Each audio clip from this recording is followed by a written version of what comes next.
15 000 marins, une énorme escadre, puissante menée par un porte-avions, des frappes contre les navires, des vols de reconnaissance en profondeur sur le territoire. Le travail de division des élites est déjà en cours. Et après ? Quels sont nos objectifs, nos tâches, nos possibilités ? Comme beaucoup d'entre vous le savent, le dictateur président du Venezuela, Nicolás Maduro, a déjà été reconnu comme narcoterroriste par le ministère de la Justice et une énorme récompense de 50 millions de dollars américains a été offerte pour sa capture. Ils ont annoncé une récompense de 50 millions à celui qui nous livrera Maduro ou aidera à sa capture. Mais tu sais quoi? Voilà la question. Pourquoi sommes-nous tellement préoccupés par Nicolás Maduro? Depuis 2013, lorsque Nicolás Maduro a pris le pouvoir au Venezuela, le principal objectif de sa politique a toujours été l'exportation de drogue vers les États-Unis d'Amérique. En réalité, depuis qu'il a pris le pouvoir dans le pays, il y a 12 ans, tout son régime a été construit sur la contrebande de drogue vers notre pays. En réalité, selon les données de l'agence gouvernementale de lutte contre la drogue, la Drug Enforcement Administration, depuis que Nicolás Maduro a pris le contrôle du Venezuela en 2013, environ 10% de toutes les drogues illégales mortelles arrivées aux États-Unis proviennent en fait du Venezuela. Et bien sûr, à quoi mènent toutes ces drogues vénézuéliennes mortelles? Des centaines de milliers d'Américains sont morts à travers le pays et des millions d'autres souffrent d'une dépendance dévastatrice à ces drogues extrêmement mortelles. De plus, la raison pour laquelle Nicolás Maduro est considéré comme un narcoterroriste et pas simplement comme un dictateur trafiquant de drogue ordinaire, c'est que son régime a une histoire bien documentée d'adultération. Dans des drogues relativement inoffensives, comme la marijuana par exemple, ils ajoutent des drogues beaucoup plus mortelles, comme le fentanyl, dans le seul et unique but de tuer des Américains. Nicolás Maduro. Et son cartel gagne tellement d'argent avec la vente de drogue que même le pétrole est passé au second plan. En Venezuela. En fait, il y a seulement quelques heures ce matin, le président Trump et le secrétaire d'État Marco Rubio ont officiellement reconnu le cartel de Los Soles comme une organisation terroriste étrangère. Et pour ceux d'entre vous qui ne le savent pas, le cartel de Los Soles est un réseau criminel intégré au gouvernement vénézuélien dirigé par Nicolás Maduro lui-même. Mais, vous voyez, en réalité, ce n'est que la partie émergée de l'iceberg de ce qui se passe en ce moment. Parce que, comme je l'ai dit plus tôt, le président Trump vient tout juste de donner officiellement l'ordre d'agir directement contre Nicolás Maduro. Alors, le cartel de Los Soles a pris le pouvoir d'État et maintenant la direction du Venezuela et celle du cartel, ce sont les mêmes personnes. L'administration Trump, selon les informations, se prépare à lancer une nouvelle phase d'opération contre le Venezuela dans les prochains jours afin de renverser le dictateur Nicolás Maduro. États-Unis. Renforcen. Frappe contre des navires présumés narcotrafiquants. Les Caraïbes. Mer des Caraïbes. Lucas Tomlinson est à Trinité et Tobago et nous donne plus de détails. Bonjour Lucas. L'île de la Trinité est aussi une option. Bonjour Charlie, Ainsley et Brian. Nouveaux avertissements de la Fuerza Aérea Uruguaya, plusieurs vols étrangers vers le Venezuela annulés.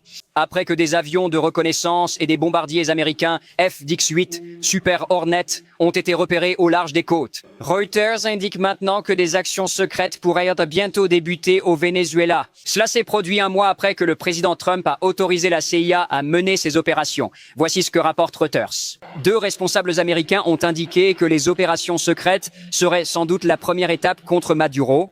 Parmi les options, une tentative de renversement de Maduro est envisagée, mais Nicolás Maduro reste insoumis. Hier, c'était son anniversaire. En fin de semaine dernière, il a assisté à un rassemblement d'étudiants, probablement obligatoire. Rachel Campas-Duffy a interviewé l'opposante vénézuélienne Maria Karina Machado, qui, comme Trump, affirme que les jours de Maduro sont comptés. J'ai entièrement confiance dans la stratégie élaborée par le président Trump et son secrétaire d'État, Marco Rubio. Ils savent parfaitement à qui ils ont affaire. Je crois que Maduro va avoir une idée très claire de ses options et de l'avenir du Venezuela. Maduro a commencé cette guerre, le président Trump met fin à cette guerre. Tu sais quoi? En effet, c'est la bonne façon de voir les choses. Comme nous l'avons déjà dit, au cours des 12 dernières années, Maduro est personnellement responsable de la mort de centaines de milliers d'Américains à travers tout le pays. Donc, dans ce sens, la guerre fait déjà rage depuis plus de 10 ans. La différence c'est que maintenant, nous avons vraiment un président à la Maison-Blanche. Le président Trump qui est prêt à défendre chacun d'entre nous, les Américains. Les bombardiers dans les airs, c'est déjà l'étape suivante. Si tout cela est vraiment vrai, et non pas un exercice comme on dit, pour de futurs vols, alors cela signifie que nous allons bombarder les laboratoires, les entrepôts et les centres de transport du Venezuela. Si le président Trump ordonne des frappes contre le régime de Maduro, il y a suffisamment de puissance de feu dans la mer des Caraïbes, soit 30% de tous les navires américains, y compris le porte-avions Gerald Ford. En ce moment, il y a plus de 200 Tomahawks sur les destroyers, des Marines américains sur le United States Ship Iwo Jima et d'autres navires de débarquement. Alors... Les amis, voyons tout ce que nous savons pour l'instant. Le président Trump a autorisé la CIA à mener des opérations secrètes sur le territoire des États-Unis, au Venezuela, et ces opérations sont peut-être en cours en ce moment.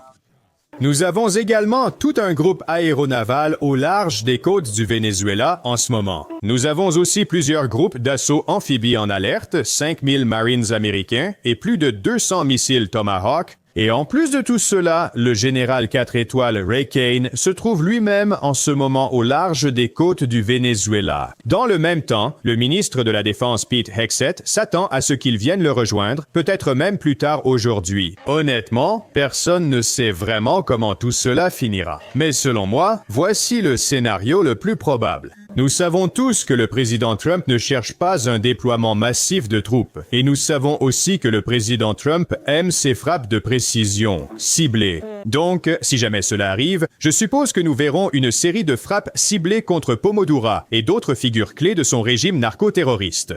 Ensuite, nous verrons comment la situation évoluera. Honnêtement, ce qui m'inquiète personnellement, c'est qu'après l'instabilité au Venezuela, nous verrons une crise migratoire avec des réfugiés essayant d'affluer vers les États-Unis. Comme ce qui s'est passé en Europe en 2015 et 2016, après l'instabilité principalement en Syrie. Cependant, comme vous le savez tous, actuellement notre frontière sud est absolument hermétique. En réalité, nous n'avons eu aucune traversée illégale de la frontière au cours des 6 derniers mois.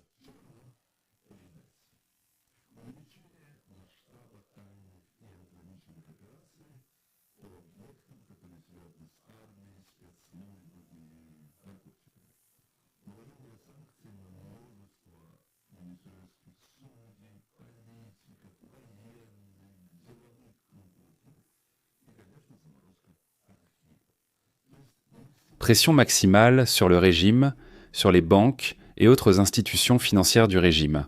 Opération des services de renseignement pour provoquer des divisions. Du haut commandement militaire, Venezuela. Il s'agit des tentatives de former une coalition de pression avec des pays voisins comme la Colombie ou le Brésil, avec une garantie de sécurité pour ceux qui passeront de notre côté et trahiront Maduro, rejoignant le camp des États-Unis. Au final, on s'attend à une série de frappes aériennes et de missiles à grande échelle contre des cibles au Venezuela combinées à des opérations des forces spéciales et du renseignement, mais sans déploiement d'infanterie sur le champ de bataille. Dans le même temps, on proposera constamment à Maduro de garantir sa vie et une partie de ses ressources pour qu'il puisse vivre confortablement quelque part en dehors du Venezuela.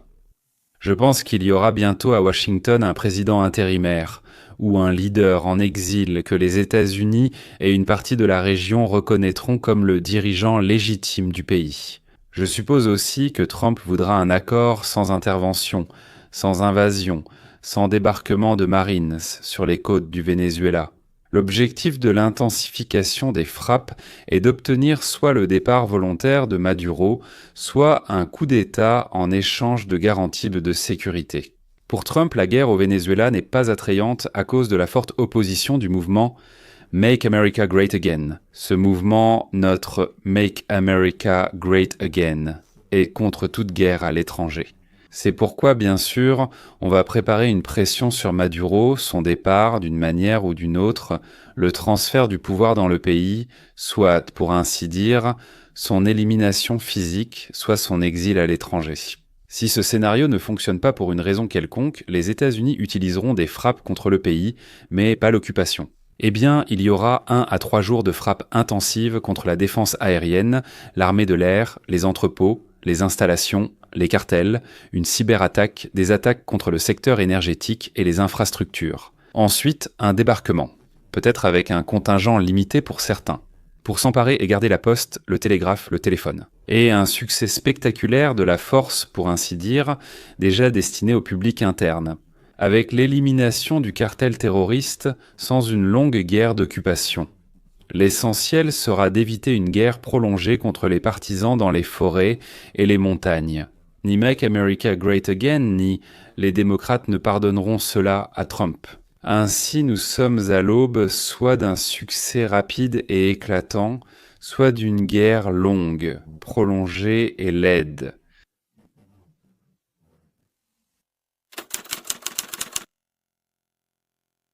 Comme vous le savez probablement, la douane américaine a déjà perçu 200 milliards de dollars de droits de douane, soit 2,5 fois plus que pour toute l'année dernière.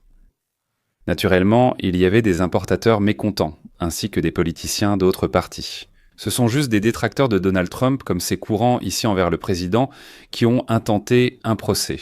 Et maintenant, la Cour suprême des États-Unis s'occupe de la question de la légalité. Le président peut-il, sans la participation du Congrès, ériger n'importe quelle barrière qu'il souhaite? Eh bien, l'administration Trump doit maintenant remporter une grande victoire à la Cour suprême après la révélation choquante faite ce matin par l'un des membres du cabinet. Une des questions les plus controversées du second mandat de Trump portait sur les droits de douane réciproques. C'est une politique actuelle que l'administration Trump mène et qui a été très profitable pour le peuple américain, rapportant des dizaines de milliards de dollars par mois au Trésor américain.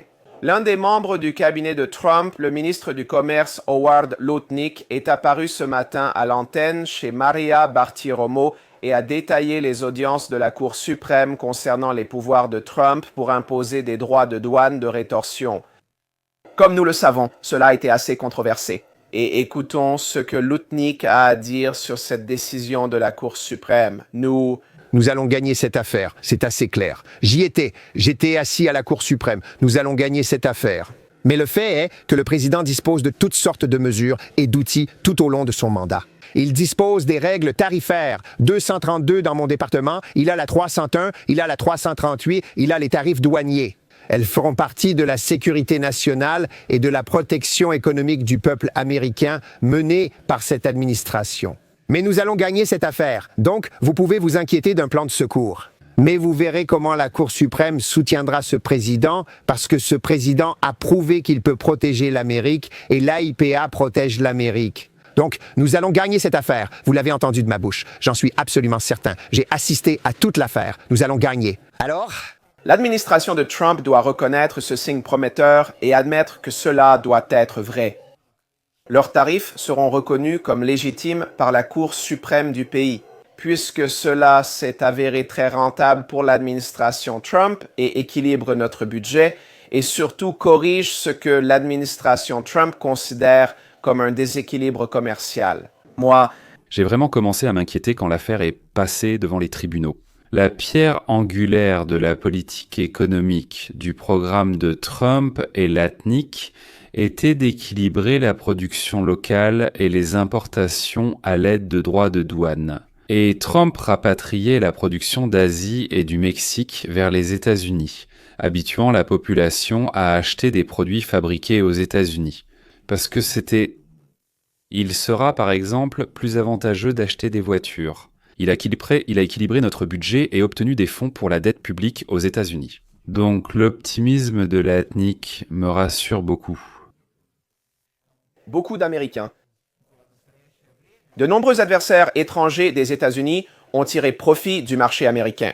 Par exemple, la Chine, en tant qu'adversaire, a bénéficié du statut de nation la plus favorisée, obtenant ainsi des conditions commerciales avantageuse. À un certain moment, vers l'an 2000, cela a apporté un avantage colossal au Parti communiste chinois.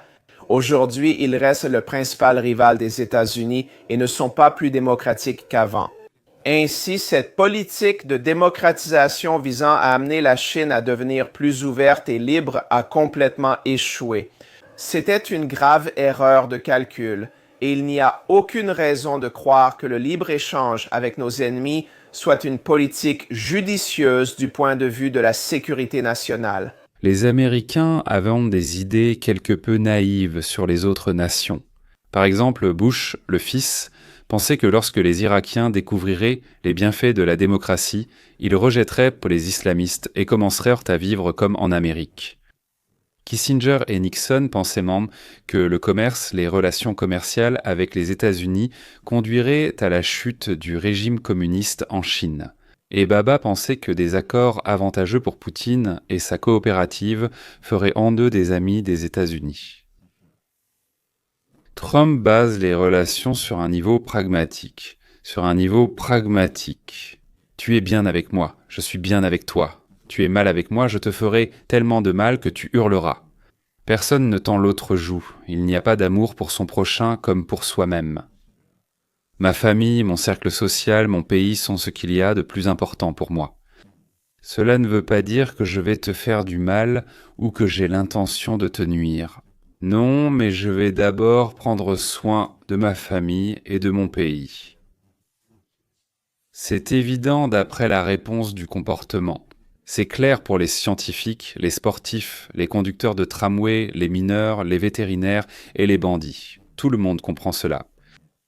Le fait est que de nombreux pays avec lesquels nous commerçons nous sont hostiles et cherchent à profiter de notre marché. Ils dirigent ces profits vers des objectifs tels que le renforcement de leur puissance militaire, l'espionnage contre les États-Unis, le soutien au trafic de drogue et d'autres formes de guerre asymétriques, ainsi que pour nuire aux citoyens américains.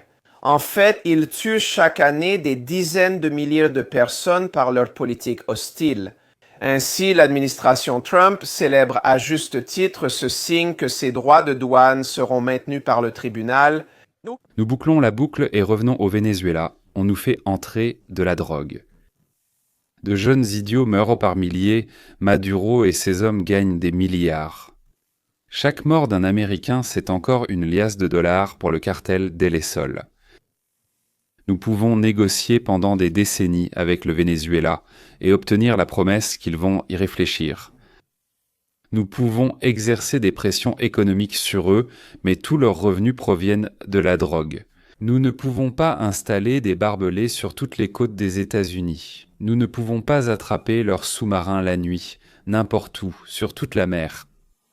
La seule chose que nous pouvons faire, c'est essayer de prévenir cette épidémie de drogue et la mort de nos enfants. C'est d'envoyer la flotte au large des côtes du Venezuela et, d'une manière ou d'une autre, expliquer que nous ne tolérerons plus cela. C'est tout. Point. Abonnez-vous, messieurs. N'oubliez pas la cloche et le like. C'est votre façon de remercier la chaîne et moi je vous remercie et chaque jour vous aurez du contenu nouveau et intéressant. Alors, à demain. À très bientôt.